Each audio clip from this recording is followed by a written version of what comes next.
তাহলে হবে ৮,০০০ আর সিআই করে রাখি আপনার তাহলে হবে ১২,০০০।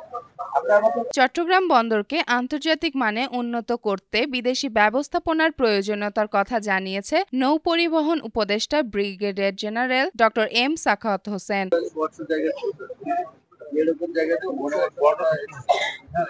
সোমবার চট্টগ্রামের লালদিয়া কন্টেইনার টার্মিনাল উদ্বোধন অনুষ্ঠানে তিনি এ মন্তব্য করেন। তিনি জানান, চট্টগ্রাম বন্দরে কর্তৃপক্ষ ৩২ একর জায়গায় নতুন কন্টেইনার টার্মিনাল নির্মাণ করেছে, যার মধ্যে ১৪ একর জায়গায় তৈরি হয়েছে আধুনিক ইয়ার্ড। এতে বন্দরের ধারণ ক্ষমতা প্রায় ১০,০০০ একক কন্টেইনার পর্যন্ত বৃদ্ধি পাবে। পোর্ট নিয়ে অনেক কথা অনেকে বলছে।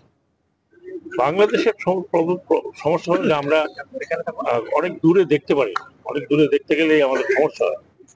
এখন যারা বলছেন এই সমস্ত কথা তাদের একটু বোঝা উচিত যে আন্তর্জাতিক অঙ্গনে যদি আপনাকে যেতে হয় তাহলে আপনাকে আন্তর্জাতিক পর্যায়ে যে সমস্ত এফিসিয়েন্সি আছে সেই সব এফিসিয়েন্সির কারে কাছে আপনাকে যেতে হবে, যেটা আমরা অনেকখানি গিয়েছি। আপনারা জানেন যে অনেকে আমাকে ওয়ার্ন করেছিল যে এই চেঞ্জ যখন আপনি করবেন, একজন ১৭-১৮ বছর যিনি এখানে কাজ করছিলেন তাকে তার রিপ্লেসমেন্ট যখন করবেন তখন এই বন্দর স্থবির হয়ে পড়বে।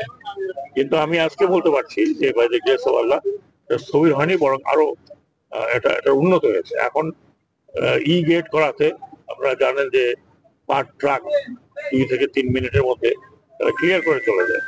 এটা তো একটা বড় ধরনের সাফল্য, শুধু বন্দর কর্তৃপক্ষের জন্য নয়, এটা একটা বড় ধরনের সাফল্য এই বন্দর পরিচালনার জন্য, বড় ধরনের সাফল্য যাতে যারা ব্যবসা করেন, যারা বিজনেস করেন তাদের জন্য। কারণ এখানে অনেকক্ষণ ঘন্টার পর ঘন্টা ট্রাক দাঁড়িয়ে থাকতে আমি দেখেছি, সেখানে এখন ২ মিনিট ৩ মিনিটের মধ্যে ট্রাক আসা যাওয়া করে করতে পারছে। এই ধরনের উন্নতি করতে গেলে প্রযুক্তির প্রয়োজন আছে, টাকা পয়সার প্রয়োজন আছে, এবং সবচেয়ে বড় হচ্ছে আমাদেরকে সেই প্রযুক্তি আনার জন্য আমাদেরকে ইনভেস্টমেন্টের প্রয়োজন আছে।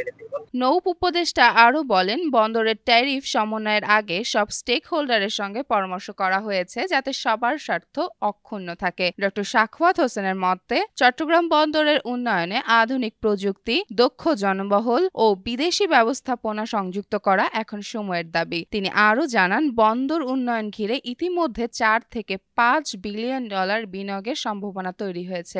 লালদিয়া কন্টেইনার টার্মিনালের উদ্বোধনের মধ্য দিয়ে চট্টগ্রামের বন্দর আধুনিকায়নের পথে এক নতুন অধ্যায়ের সূচনা হলো, যা দেশের অর্থনীতি ও বাণিজ্য ব্যবস্থায় নতুন দিগন্ত উন্মোচন করবে।